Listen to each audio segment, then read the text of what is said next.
Pet Life Radio. This is Pet Life Radio. Let's talk pets. Welcome to Animal Rights on Pet Life Radio. It's your host, Tim Link, and I'm so glad you're joining us today. I'm super duper excited. We've got a good friend of ours coming back to the show. You know her as the New York Times bestselling author of One Good Dog. It's author Susan Wilson. And we're going to talk to Susan a little bit about her latest novel, The Dog I Loved. Pick her brain a little bit about the characters and the theme of the book, and not to give away too much, but make everybody excited about it. And then also talk to Susan a little bit about writing in general, how she has become a master of her craft. So excited to always pick the brain of someone who knows exactly what they're doing with all this stuff. So we're going to have a great show as usual. Everybody hang tight. We'll come back right after this commercial break. You're listening to Animal Rights on Pet Life Radio.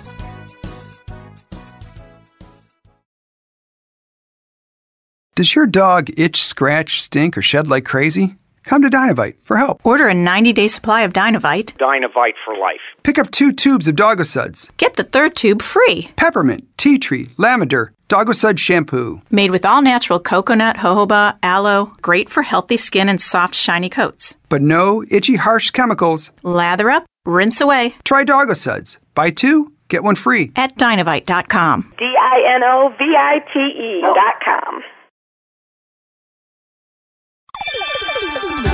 Let's Talk Pets on PetLifeRadio.com. Welcome back to Animal Rights on Pet Life Radio. And joining us now is New York Times bestselling author Susan Wilson. Susan, welcome to the show. Well, thank you so much for having me again. Yeah, welcome Great. back. I appreciate it. Always great to talk to you. Love when I see a new Susan Wilson book come across my desk, and definitely excited about the latest one, The Dog I Loved. Tell us a little bit about the book and sort of the theme without giving away all the juicy bits. But yeah, tell us a little bit about this one. Okay. Well, I would say it's a little darker than I normally go to. It is a dual protagonist kind of story. I have 2 main characters, women. One is Rosie Collins, who is, when we meet her, she is in prison. And she is in prison for involuntary manslaughter, and she is, basically her life has been subverted and ruined through her accidental killing of her fiancé. However, her fiancé was a very controlling man, and how can I go back a little bit on that? So she's in prison, and she encounters the therapy dog program. And after a little bit of talking into it, she takes it on, and she has a puppy, and his name is Shark. And of course, she becomes very attached to the dog, but at the same time, the dog is being prepared to be a service dog for someone else. That someone else is Megan Custer, who is a wounded warrior. She was a captain in the Army, and she's been a victim of an IED, and she's had to go from being a leader of people to being back in her parents' house and being taken care of. And she's very bitter about it. She had to be talked into doing the service dog thing, and the 2 women meet over this dog, Shark, and they become friends. And it's an important connection for Rosie because she's been alienated from her family. She has nobody. And Megan is someone who doesn't always have friends, but has taken a shine to Rosie. Fast forward a little bit, a mysterious benefactor gets Rosie released, and it's kind of like an Innocence Project, although that wasn't the title I used. Rosie is suddenly finding herself not only not in prison, but she's been given a job, and that job is a bit odd considering she has no preparation for it, but it is being a project manager overseeing the rehabilitation of a very old family home on the edge of Dogtown. And Dogtown, for those who have never heard of it, which could be many, is an actual existing, it's now conservation area. But at one time was the development of Gloucester, Massachusetts, Cape Ann. Mm-hmm. And the settlers in Gloucester, because they were more afraid of pirates and the Native Americans, built on the hill in a place they called the Common. And over time, they realized that they could actually make a better living on the water. And obviously, we all know about Gloucester fishermen and all of that. And those who could moved to the coast, leaving behind, in many cases, widows widows from the Revolutionary War, widows from the War of 1812, and their reputation, and they were poor, they had no one to support them, and eventually over time they became known as what happens to women who are alone in that era. They're harlots, they're witches, they're all this kind of thing. But they were best known for keeping dogs, having dogs who were their companions, their familiars. And this is actually true. And Dogtown is now, a wonderful part of Gloucester history, and they use the name Dogtown for, there's a Dogtown bookstore and things like that. But this is a good place for someone who's completely alienated, who is an outlier, is to be on the edge of this place where 150 years before was a place of women who were outliers. And along comes a dog who becomes her companion, her familiar. And the dog saves the day, as always. Well, emotionally, I think That's he it. does. He certainly fills her need for companionship. There you go. Yeah. Well, tell us about how you came up with the sort of the dark nature of and I hate to use the word dark because there's a lot of positives in it, and like I teased about, having a dog in it, it's always going to be a good thing. Yeah. But yeah, this is a little bit more serious, and you've got some characters in here that are some pulls from real life. Yeah, the part that was hard was the idea of women in prison. And that is something that I don't think it's talked a lot about, with the exception, of course, of Orange is the New Black, which is, what you could say, oh, that must be what it's like. And I didn't want to make it that way. I didn't want to just depend on what I had seen on television to create a realistic place.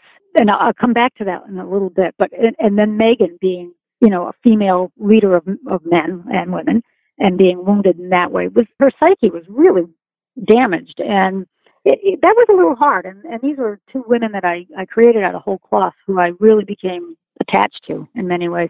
But as far as the prison experience, I've been really fortunate. I know, and this is quite coincidental, I was talking about this book and trying to, set it in the prisons and all of that, and the woman I was talking to, who's an Episcopal priest, said, I wrote a book. It turns out she wrote one of the more amazing books I've ever read, called A World Apart, which is the story of women in prisons and life behind bars. And it was poignant, and it is full of detail. And she's such a wonderful person. She said, take it and use any part of this you want. And so I was able to give some real verisimilitude to Rosie's life behind bars. And that was eye-opening for me. Yeah, absolutely. That's amazing.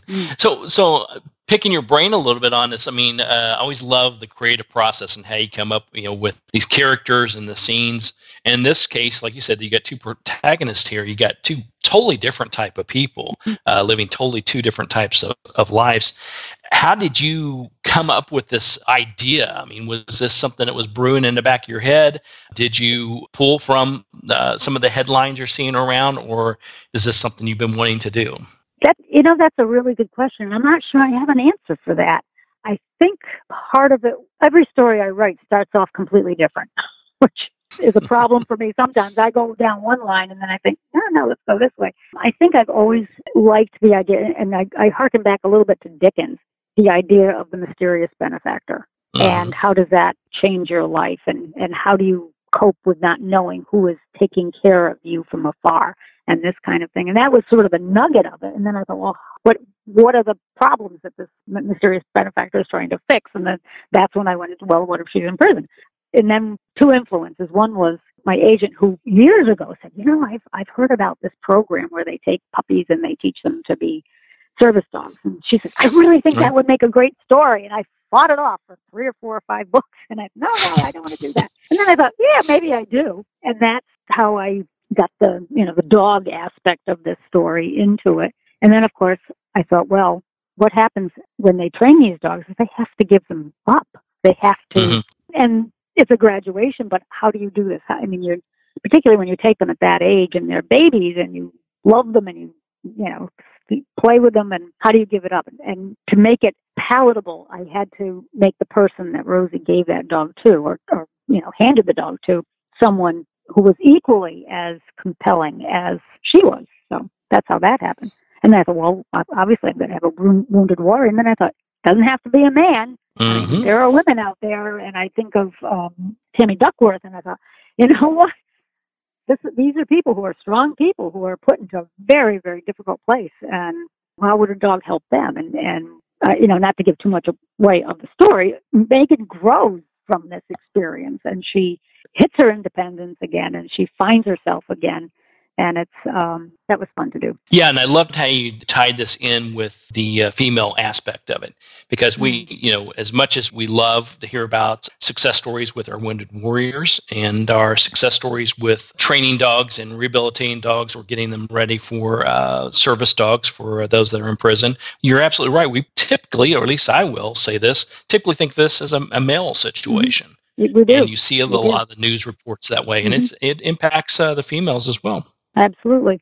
And the other thing is I've written a number of books where the protagonist has been a man. One Good Dog, Adam was a man. What was the other? Well, Two Good Dogs, Adam was a side character, but he was, still a male story. And all of the dogs have been male. Don't ask me why. All of the dogs have been male. And in this story, I thought, no, I've got to stick to my, female point of view, because this is a very different kind of story in that it is really a growth story. It's really reclaiming one's life, recovering from psychic wounds and from emotional wounds and physical wounds. Yeah, absolutely.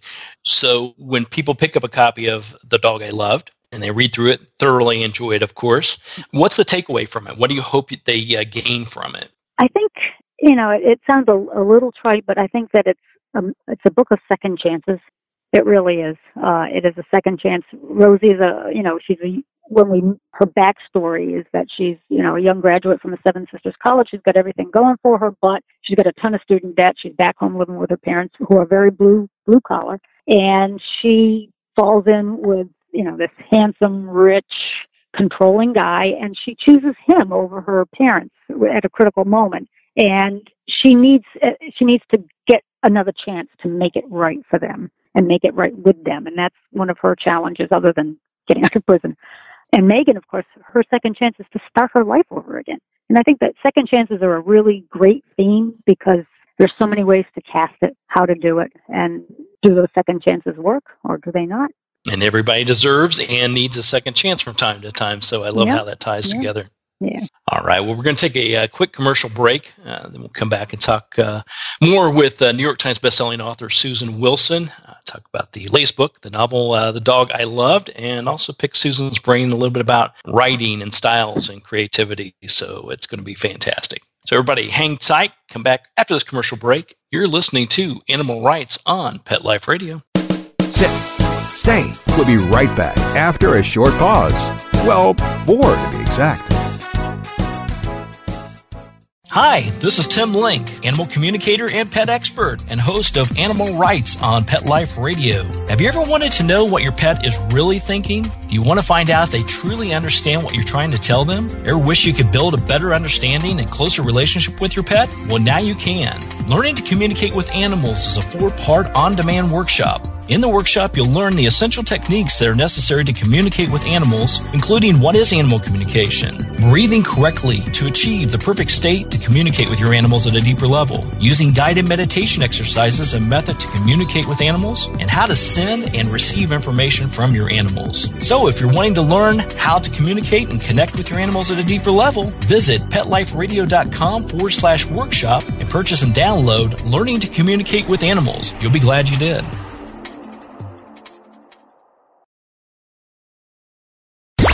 Let's talk pets Let's talk pets on Pet Life Radio. Pet Life Radio. PetLifeRadio.com. Welcome back to Animal Rights on Pet Life Radio. Continue our wonderful conversation with New York Times bestselling author Susan Wilson. The latest novel is The Dog I Loved. Now, Susan, before the break, you talked about the previous books and the previous successes, and you had a main character in One Good Dog, and that character reappeared again. And now, if I read it correctly, that character is nowhere to be found in this book. No, not at all. This is a whole different world. So that's right. That's right. Give somebody else a chance.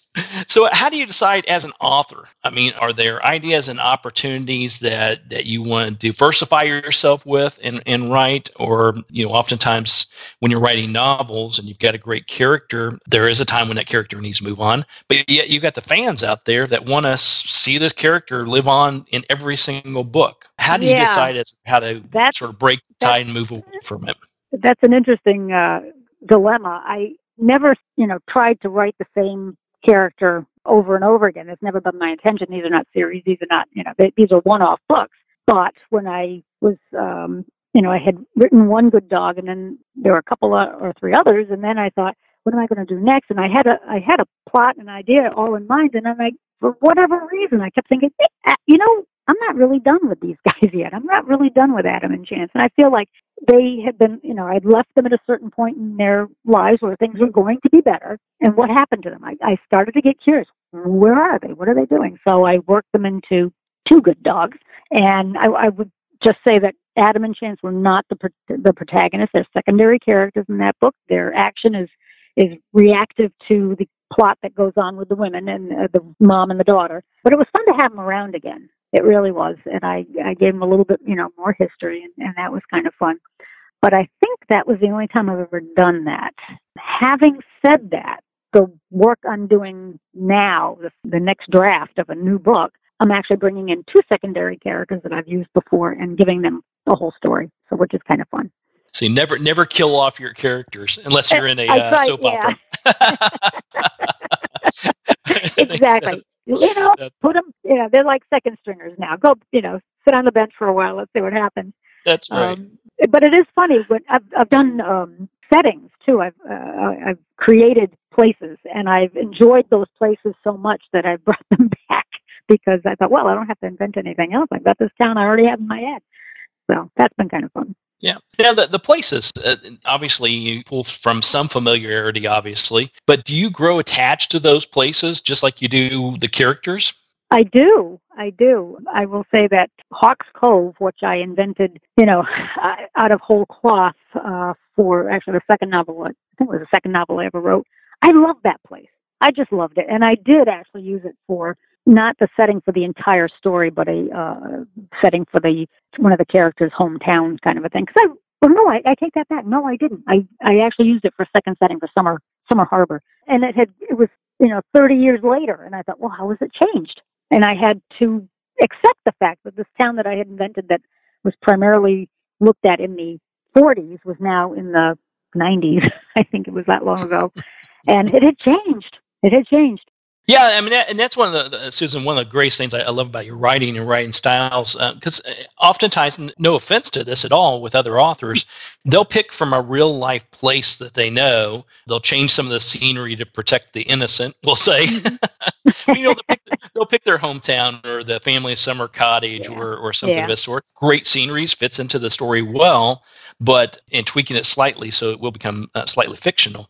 And you create not only whole characters, but whole towns and sceneries and places, pulling a little bit from places like Dogtown, et cetera. But really, these are places that you love. Which is interesting because I'm actually writing an article about this. One of the fears I have of using a real place is getting it wrong. Because there are people who are going to read this and say, oh, no, that's not it. You've got this all screwed up. So it's much safer for me to create a place that's completely imaginary. But people will often say, oh, you modeled that after such and such. And no, didn't do it. Didn't do that. When I did put the character Rosie in Dogtown, I had to go to Gloucester and take a look. And I thought, I'm just going to give this a very light touch for exactly that reason. I don't want to. You've read, I'm certain people who come to the Vineyard and they want to write a book about this and they will learn everything they possibly can. And then they put all of that in the book, which is not necessary. And for, research rapture.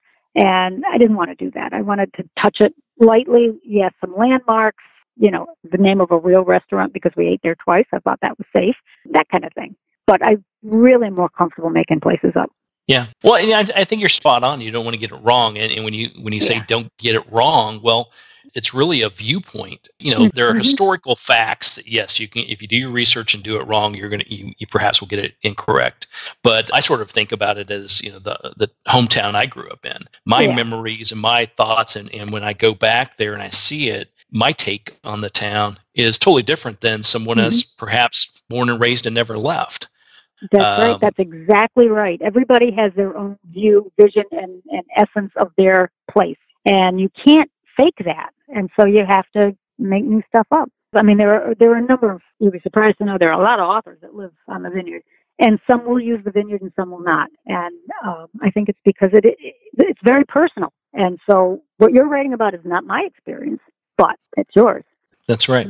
So when you're writing about you're creating a town or a location, you're creating a character or characters, you grow attached to those places and those people.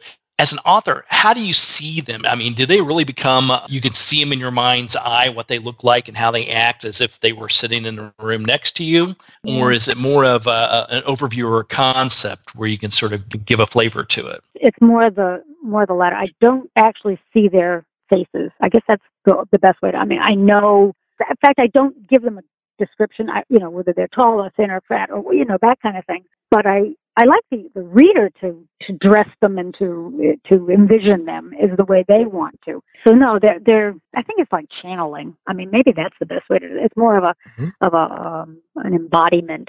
It's not a physical thing. I don't picture them particularly. I hear them more than I picture them. I hear their voices. Yeah. Well, that's interesting. Which is why I like dialogue. Yeah, no, I mean, that's fascinating in itself because, I've through my writing and through talking to numerous authors, each one has their own take on it, and some will actually, almost like actors, become part of that character. They can, it's hard to dislodge themselves from the character themselves. And for you, you actually hear them. They're holding the conversation and allowing you to put the magic down on, well, I would say the typewriter, but I don't want to date myself. not in these days. And what's kind of interesting about, writing dialogue, you've got a couple of characters and they're going back and forth. And sometimes I sit and I think, holy moly, I've got two voices in my head and we're going back and forth. And yet they're making sense. It's a call and response kind of thing going on here. And that kind of, when I get rolling on that, I sometimes have to take a deep breath and think, where is this coming from? And it is. It's channeling two different people. The brain is a very weird thing. The artistic brain is even weirder. So there you go. I love it. I love it. So as an author, how would you label yourself as an author? Are you very structured, writing storyboards, mapping it all out before you actually sit down to the computer and start typing away? Or like you said, do your channeling, and when an epiphany comes or you're on a roll, you just stick with it and let the time pass away? I think it's more the latter. I wish I were more structured. I talk to other writers and they say, oh yeah, I know what's going to happen in that chapter, and I have a concept, I have a basic general outline, but I go back sometimes to those outlines that I started at the beginning of a book, and I think that bears absolutely no relation to what I've written. So I'm a little bit organic about it. I know I need to get from point A to point B, but sometimes I'm not sure what point B is, and so I kind of let the characters share, stick it. Oh, what are we going to do now? Are you going left fork, right fork? I don't know, It is very organic, and which is the fun part. It really is. I don't think I could ever just be one of those people who are so concentrated on chapter 1, point 1, A, B, C. In a general way, I can do that, but I can't plan too far out. So that doesn't make me a better writer. It just makes me a 500 word a day kind of writer. Yeah, well, I think, first of all, organic is exactly what was in my mind as well, the way you go about writing and letting it just organically flow. You know how it is. You've been doing this a long time. There's no right or wrong. There isn't. You may take a class, and that particular teacher or professor may say, here's the way to go about doing it, but no. It's I'll reflect, date myself again here a little bit. I won't throw out any dates, but I remember back, it's funny how you said the mind works. I remember back to high school, and I had a teacher, and he was teaching an English class of ours. We were covering poetry, and he said, Tim, read this poem and tell me what you think, and keep in mind there's no right or wrong. So I read it. I don't remember what it was. So I apologize, too many years ago. But I read it and gave my opinion of what I got out of it. And he said, no, that's wrong. He fooled you. He told me there's no right or wrong. I should have known it's a setup. Don't worry about it. There's no right or wrong here. No, you're wrong. Goodness. Oh my God. But I think it's true. You're writing, there's no real right or wrong way to go about doing it. As long as at the end of it, you feel good about what you've accomplished, got your message out there, and hopefully somebody learns from it, is entertained by it, and more importantly, wants to buy the next book you put out. That's yes. But I think you put your finger out. What I really feel is though, in some ways, I'm in the entertainment business. What I want is I want people to read something. I want them to react to it. I want them to say, wow, I like that book. Or I want them to say, you know what, you really stunk. I don't like it at all. This is why. I want to affect people. I'm not preaching. I'm telling a tale. I'm telling a story. And that, to me, when people say, wow, I really enjoyed that. I really believe that character. That's golden. That's a good point. I like it. So, Susan, and telling another book is good too. Yeah, we'll take that too. I like that. I'll take that too. Yes. All right. So, Susan, everybody go pick up a copy of the book. The latest novels, The Dog I Love by Susan Wilson. Fantastic read as always. Tell us a little bit about where people can find out about you, the book, any signings, any great things you've got going on. Maybe have a chance to meet you. I don't know. I've done a couple of books, bookstore things, and things are settling down a little bit. But I can be found on a website, which is SusanWilsonWrites.com, and Facebook, and send me emails. There you go. Okay. All right. We'll make sure we get that out there. Everybody can follow Susan on her website and Facebook. Keep track of everything going on. If you get a chance to go out and meet with her, that'd be fantastic. So the latest novel, The Dog I Love by New York Times bestselling author Susan Wilson. Susan, thank you so much. It's a pleasure talking to you as usual. Thank you so much. It's always a pleasure to talk to you. You are a great interviewer. Thank you so much. I'll take it. I'll take my gold star. Absolutely. Big gold star right there. There you go. All right, Susan. We will talk to you again real soon. Sounds good. Thank you so much. Thank you. All right. Well, we're coming to the end of the show today. I want to thank everyone for listening to Animal Rights on Pet Life Radio. I want to thank the producers and sponsors for making this show possible. If you have any questions, comments, ideas for the show, go to PetLifeRadio.com, send us an email, and we'll definitely entertain your comments, answer your questions, and bring on the people you want to hear most. And while you're there, check out all the other wonderful shows and hosts. That's at PetLifeRadio.com. So until next time, write a great story about the animals in your life. Put it in a blog, an article, or in a book, and who knows, you may be the next guest on Animal Rights on Pet Life Radio. Have a great day.